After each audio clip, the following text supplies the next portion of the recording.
बोलिए श्री आशुतोष महाराज की जय। सच्चे दरबार भगवत प्रेमियों, सभी के हृदय में बसे हुए शुद्ध परमात्मा को शुद्ध हृदय से नमस्कार नमस्कार नमस्कार। सभी के हृदय में बसे हुए शुद्ध परमात्मा को शुद्ध हृदय से नमस्कार नमस्कार नमस्कार।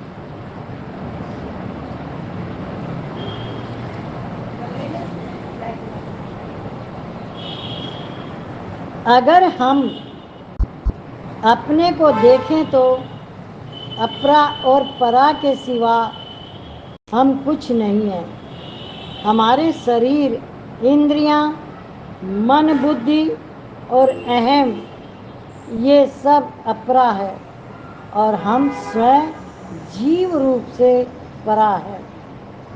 परा अपरा दोनों भगवान की प्रकृतियां हैं, अतः केवल भगवान ही रहे।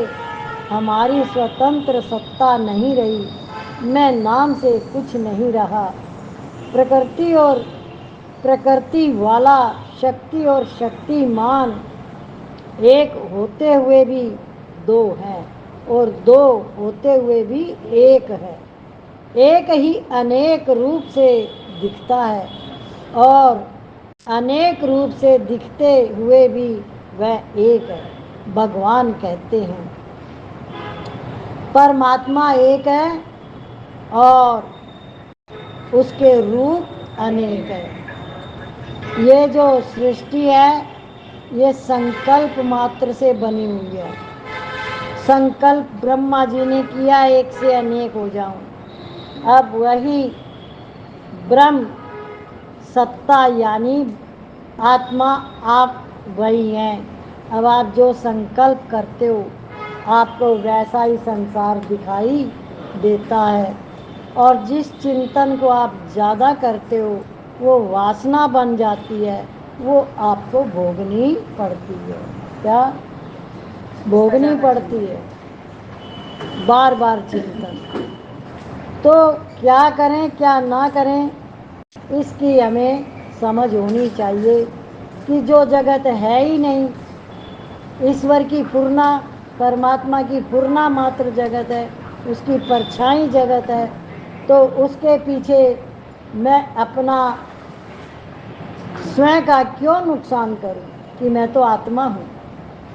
वहाँ कुछ मिलने वाला नहीं है क्योंकि नित्य परिवर्तन है। परिवर्तन से आपको धोखे के सिवा कुछ नहीं मिलने वाला। इसका सबसे बड़ा उदाहरण हमारा शरीर ही है, जो बचपन से लेके आप जितनी भी आयु के हैं आप देखें तो आपके शरीर में परिवर्तन हो गया, हो रहा है। उसी से आप समझ सकते हैं कि ये संसार परिवर्तनशील है। तो जहाँ परिवर्तन होता है वहाँ आप मन लगाएंगे तो आपको कुछ मिलेगा नहीं। जैसे कहते ना, अरे वो तो ऐसे लगा जैसे किसी ने ठग लिया हो। क्या? तो ये शरीर जो है हमको ठग रहा है। क्या ऐसे महसूस होता है? नित्य परिवर्तन हो रहा है और हम तो समझ रहे हैं नहीं नहीं नहीं नहीं, ये तो बहुत अच्छा है, ये तो बहुत हमारा साथ देगा। ये साथ नहीं दे रहा आपका, ये नित्य परिवर्तन हो रहा है। तो आप क्या कहेंगे? अरे मेरे को तो, मैं तो ठगा गया, ये शरीर ही में मेरा तो परिवर्तन हो गया, देख तो सही। तो आप जब शीशे में अपनी हर साल की फ़ोटो भी खिंचवा के लगाएं अपने एल्बम में तो आपको पता चल जाएगा कि हर साल कैसे चेहरा चेंज होता गया।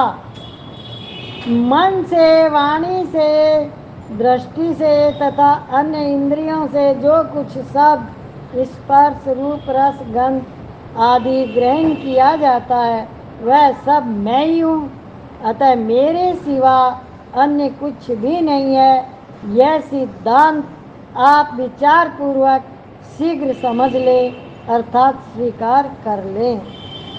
क्या स्वीकार करना है? जो कुछ मैं देख रहा हूँ, सुन रहा हूँ, खा रहा हूँ, दे रहा हूँ, सब उसकी सत्ता से हो रहा है।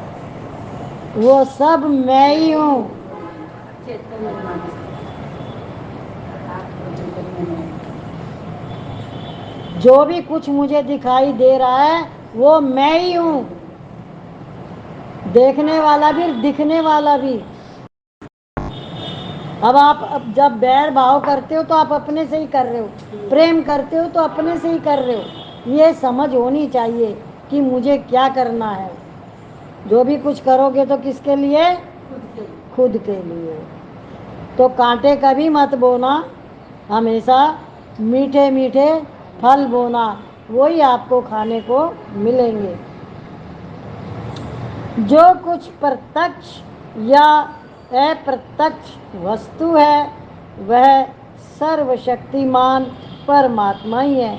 वे परमात्मा ही विश्व बनाते हैं और वे ही विश्व बनते हैं और वे ही विश्व के रक्षक हैं और वे ही रक्षित है। वे ही सर्वात्मा भगवान विश्व का संहार करते हैं और जिसका संहार होता है वह विश्व भी वो ही है। क्या? सभी कुछ करना जिसका संहार होता है वो भी शरीर किसने धारण किया हुआ है? तो संहार किसका किसने किया? भगवान ने ही सृष्टि बनाई और भगवान ही अपना संहार भी करता है, उत्पत्ति भी करता है, पालना भी करता है। तीनों काम परमात्मा स्वयं करते हैं।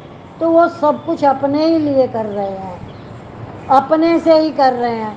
तो अब जब मनुष्य दो बना लेता है अपने मन से, एक खुद को और एक राग और द्वेष से दूसरा, तो वो राग और द्वेष को वो भोगता है तो उससे उसको दुख की प्राप्ति होती है। क्या? चाहता तो वो सुख है, पर आप किसी के पास दो गाड़ी है, आप क्यों दुखी हो रहे हो? क्या? आप चार लेके आओ, उसकी दो से क्यों दुखी हो? पर अपनी चार की चिंता नहीं है, उसकी दो की। मैं चार लेके आ जाऊं, चार गाड़ी खरीदूं, वो मन में विचार नहीं आएगा। उसकी दो है, वो बार बार विचार आएगा। तो दुखी होने का मनुष्य ने ठेका ले रखा है। और ऐसा कहीं भी लिखा नहीं है शास्त्रों में कि तुम दुखी हो।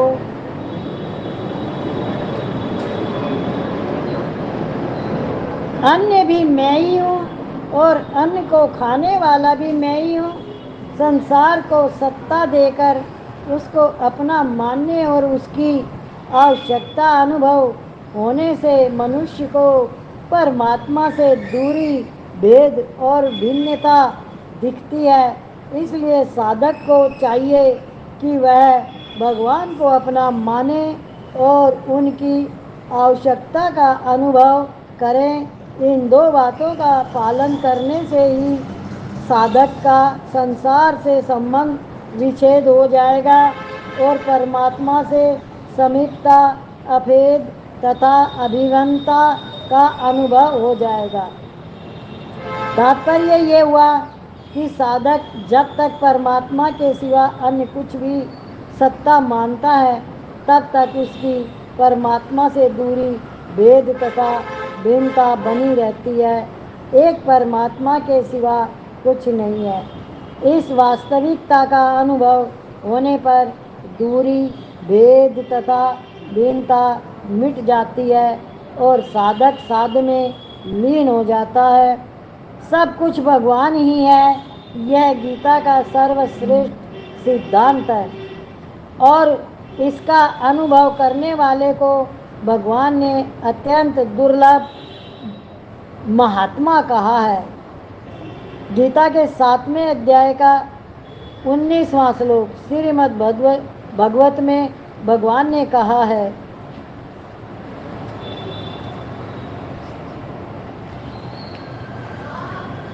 मेरी प्राप्ति के जितने साधन हैं उनमें मैं सबसे श्रेष्ठ साधन यही समझता हूँ कि समस्त प्राणियों और पदार्थों में मन, वाणी तथा शरीर के वर्ताव में मेरी ही भावना की जाए।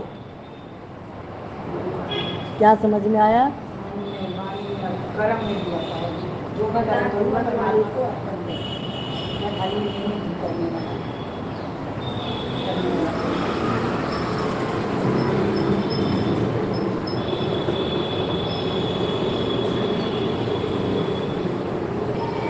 जब भी मैं कुछ करता हूँ तो ये सोच के करे कि ये सब मैं भगवान के लिए कर रहा हूँ। भले ही आपके सामने आपके सास ससुर हैं, चाहे आपके बच्चे हैं, चाहे आपके पड़ोसी हैं, चाहे रिश्तेदार हैं, पर आपके अंदर एक भाव ये उत्पन्न होना चाहिए कि मैं जो भी कुछ कर रहा हूँ ये मैं भगवान के लिए कर रहा हूँ। ये बात है। क्या भगवान याद आएगा उस टाइम? या ये आएगा कि मैं ये कर रहा हूँ, मैं ही कर रहा हूँ, मुझे ही करना पड़ रहा है? नहीं आता है दीदी, ऐसा तो नहीं लगता है कि मुझे ही करना पड़ता है। देखो इतना सहज हो जाता है दीदी, अब तो कोई मतलब ही नहीं, मतलब अहंकार आने का, अहंकार आएगा तो वहाँ क्रोध आएगा साथ।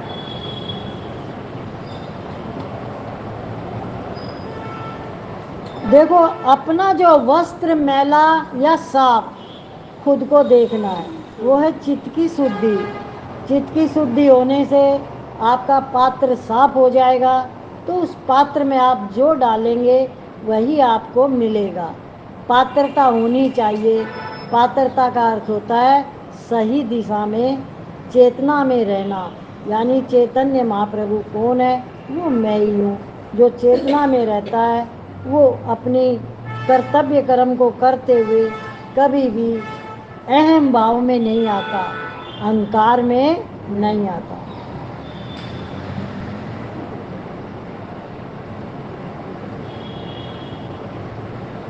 उपनिषदों में इस बात को समझने के लिए 3 दृष्टांत दिए गए हैं, सोने का, लोहे का और मिट्टी का।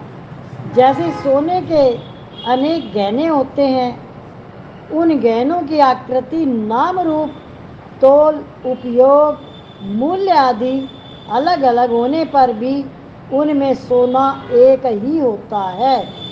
लोहे के अनेक अस्त्र शस्त्र होते हैं, पर उनमें लोहा एक ही होता है। मिट्टी के अनेक बर्तन होते हैं, पर उनमें मिट्टी एक ही होती है।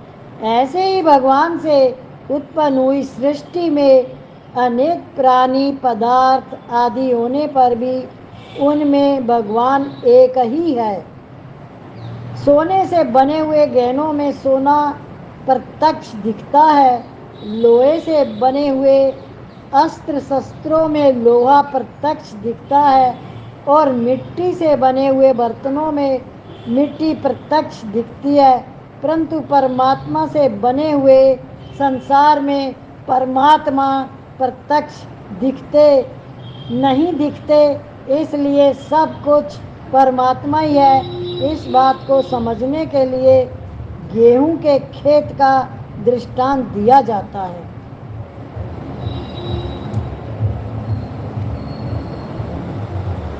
किसान लोग गेहूं की हरी भरी खेती को भी गेहूं ही कहते हैं। खेती को गाय खा जाती है तो वे कहते हैं कि तुम्हारी गाय हमारा गेहूं खा गई, जबकि गाय ने गेहूं का एक दाना भी नहीं खाया। खेत में भले ही गेहूं का एक दाना भी दिखाई न दे, पर यह गेहूं है, इसमें किसान को किंचिन मात्र भी संदेह नहीं होता। कोई शहर में रहने वाला व्यापारी हो तो वह उसको गेहूं नहीं मानेगा, प्रत्यक्ष कहेगा कि ये तो घास है, गेहूं कैसे हुआ? मैंने बोरे के बोरे गेहूं खरीदे और बेचे हैं, मैं जानता हूँ कि गेहूं कैसा होता है। और तत्व जो है वो गेहूं है, भले उसमें गेहूं आया नहीं है, घास जैसा दिख रहा है, पर वो गेहूं है। हमारे नहीं कहेंगे कि हमारे खेत में बढ़ गया गेहूं आ गया।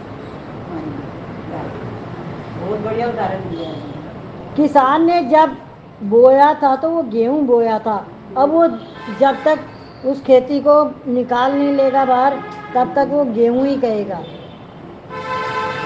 चाहे कितना भी उसके अंदर अंकुर आया है, उसके अंदर बाली आई है, जो भी कुछ आया है। और देखने वाले तो यही लगेगा ये तो छोटे छोटे घास के पत्ते वो खड़े हुए हैं, क्योंकि उनको बालियों की नॉलेज नहीं होती, पर किसान को नॉलेज होती है जैसे आप सुनार के पास जाओगे तो आप लेके गए गणेश जी की मूर्ति और लेके गए सिंहासन, तो सिंहासन का वजन ज़्यादा निकला, मूर्ति का वजन कम निकला, तो आपने क्या बोला उसको? गणेश जी के तो भारी होना चाहिए।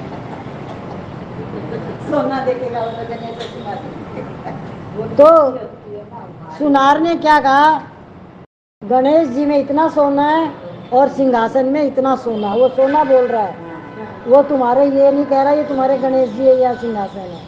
आप कह रहे हो गणेश जी का वजन कम कैसे हो गया? पर वो तो वही बताएगा जो है, आप उसको गणेश जी मान रहे हो, पर उसमें सोना इतना ही है।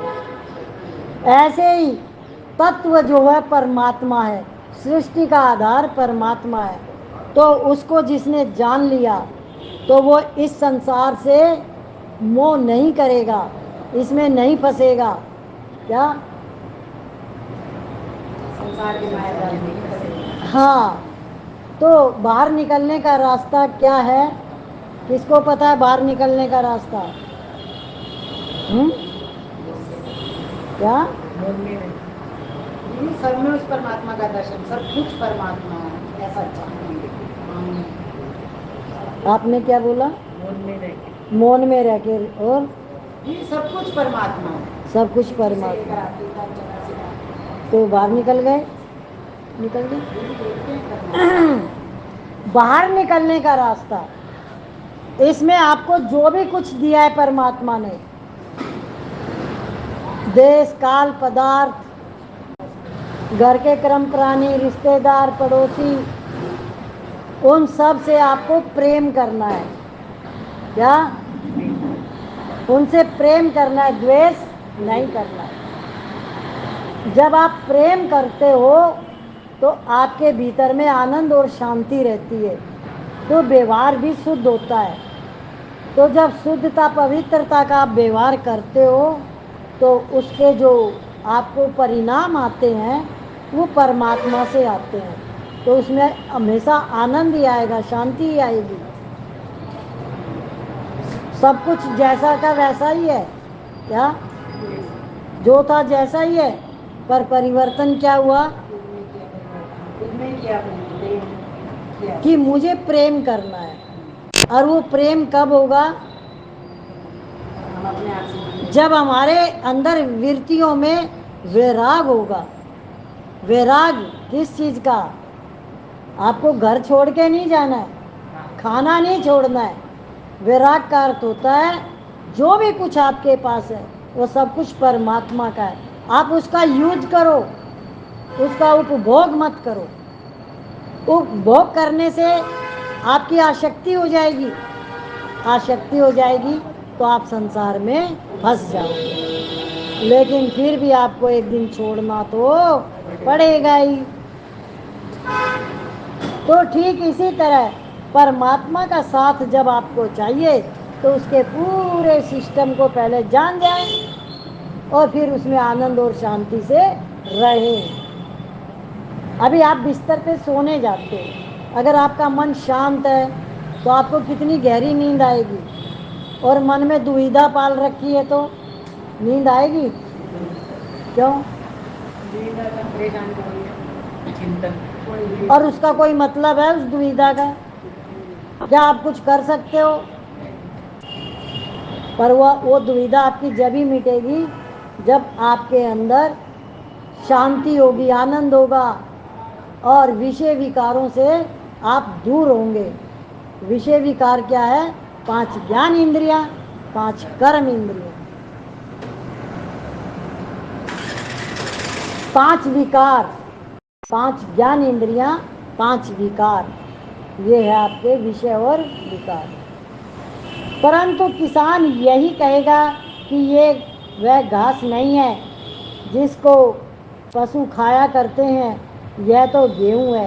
कारण कि आरंभ में बीज के रूप में गेहूँ ही था और अंत में भी उसमें से गेहूँ ही निकलेगा। अतः बीज में खेती रूप से यह गेहूँ ही है, जो आरंभ है अंत में होता है वह बीच में भी होता है। यह सिद्धांत है। गीता के 11वें अध्याय का 24वां श्लोक। भगवान संपूर्ण सृष्टि के आदि बीज हैं। क्या है? पूरी सृष्टि के आदि बीज है भगवान। हे अर्जुन, संपूर्ण प्राणियों का जो बीज मूल कारण है। गीता के 10वें अध्याय का 39वां श्लोक। हे अर्जुन, संपूर्ण प्राणियों का जो बीज मूल कारण है वह बीज मैं ही हूँ, क्योंकि वह चर अचर कोई प्राणी नहीं है जो मेरे बिना हो, अर्थात चर अचर सब कुछ मैं ही हूँ। संसारिक बीज तो वृक्ष से पैदा होता है और फिर वृक्ष को पैदा करके स्वयं नष्ट हो जाता है, पर भगवान पैदा नहीं होते और अनंत सृष्टि को पैदा करके भी स्वयं ज्यों के त्यों रहते हैं। इसलिए भगवान ने अपने को सनातन और अव्यय बीज कहा है। गीता के 7वें अध्याय का 10वां श्लोक, 9वें अध्याय का 18वां श्लोक। आम के बगीचे में आम का एक फल भी न हो तो भी वह बगीचा आम का ही कहलाता है, कारण कि पहले भी आम के बीज थे और फिर उनसे वृक्ष उत्पन्न हुए और अंत में उनमें आम ही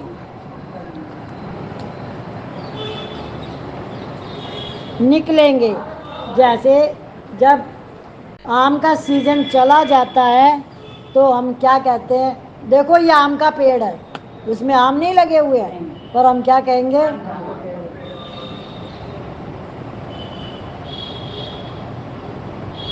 अभी मैंने एक छोटा सा पेड़ लगवा रखा है, थोड़ा बड़ा हुआ है अभी गार्डन में, तो मैं उसको आम का ही पेड़ बोलती हूँ। मेरा आम का पेड़ कैसा है, जरा देखना आम का पेड़ कितना बड़ा हुआ। तो बोले वो सही चल रहा है। जामुन का थोड़ा जला है, वो ठीक करेंगे। जामुन भी लगवाया था, चीकू भी लगवाया, चीकू तो जल गया।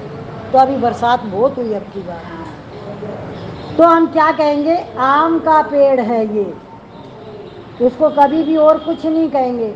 अभी तो आम आए ही नहीं है क्या, फिर भी हम ठीक इसी तरह ये सृष्टि परमात्मा की है, उसी की धरोहर है, उसके सिवा और कुछ है ही नहीं। नाम रूप परछाई, नाम रूप जगत बीच में रहता है ना, भी नाम बीच में रहता है। नाम पैदा आता है, होता है तो नाम नहीं होता, उसको ये नहीं मिलता है।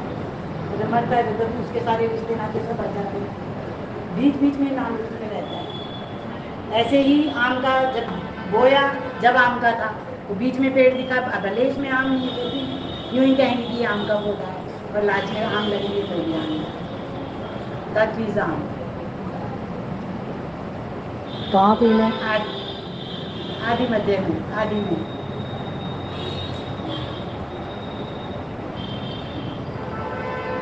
तो ये जो सृष्टि है ये परमात्मा की है, पूरा सिस्टम उसी का है। बाहर भीतर एक को जान, बाहर भी वही दिख रहा है, भीतर भी वही है, तो दो कुछ भी है नहीं। अब आप कहो ये मेरा घर, वो कैसे हो गया तेरा घर? तो सृष्टि किसकी, तो घर किसका? कितनी जल्दी कोई भी चीज मिली और अपनी बना ली फटाक है। आप अपनी कैसे बना सकते हो मिली हुई चीजों को? सब कुछ आपको मिला हुआ है, आपका कुछ नहीं है। आपके तो भगवान है, वो आपको चाहिए तो ले हो क्या? भगवान कहते मैं सबका हूँ, तुम मेरे को ले हो ना। बार बार भगवान ने अर्जुन को क्या कहा? तू मेरे में मन लगा, तू मेरे में मन लगा। तो जो भगवान को चाहता है, जो भगवान में मन लगाता है, उसका पूरा सिस्टम भगवान खुद ही चलाते हैं। क्या वो सिर्फ सिस्टम को वैसे सबको लगेगा कि ये खुद कर रहा है, पर करने वाला अंदर में वो सुजाग होता है, उसका सारा कार्य व्यवहार परमात्मा स्वयं करते हैं। जानते हो ये बात कितनी सच है?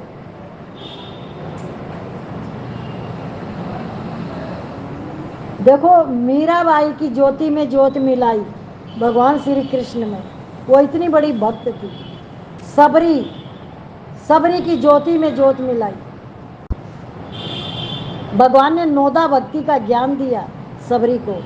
पहली भक्ति संतन कर संगा, दूजी भक्ति मन कथा प्रसंगा। किस तरीके से भगवान ने उसको नोदा भक्ति का ज्ञान दिया तो हमारे सबके लिए वो शास्त्र बने, हमें वो चीज मिली। सपने नहीं देखे हूं पर दोषा, सपने में भी किसी के दोष मत देखना। ना करूं बुराई मुख से, ना सुनूं बुराई कानों से। ये सारे काम हमारे लिए कहे गए हैं कि जीव रूप में तुम जीव पद पे मत आना, तुम आत्म पद पे रहो, तुम राजा हो, तुम शहंशाह हो। पहचानो अपने आप को। जीव पद पे आता है तो गिरता है, आत्म पद पे जाता है तो शहंशाह हो जाता है, राजा। अब बताओ आपको क्या बनना है? राजा बनना है तो अपनी याद रखोगे कि मैं स्वयं कौन हूँ? किस किस को याद रहेगा कि मैं कौन हूँ? कौन हूँ मैं? है? मैं कौन हूँ? शुद्ध आत्मा। यही सच है, इसमें कोई मिलावट नहीं है। आप बार बार कह सकते हो मैं चैतन्य हूँ, मैं शुद्ध आत्मा हूँ, मैं ब्रह्म स्वरूप हूँ, मैं ईश्वर का अंश हूँ। ईश्वर अंश जीव अविनाशी, चेतन अमल सहज सुख राशि। हे मानव, तू सुखों की खान है, तू ईश्वर का अंश है।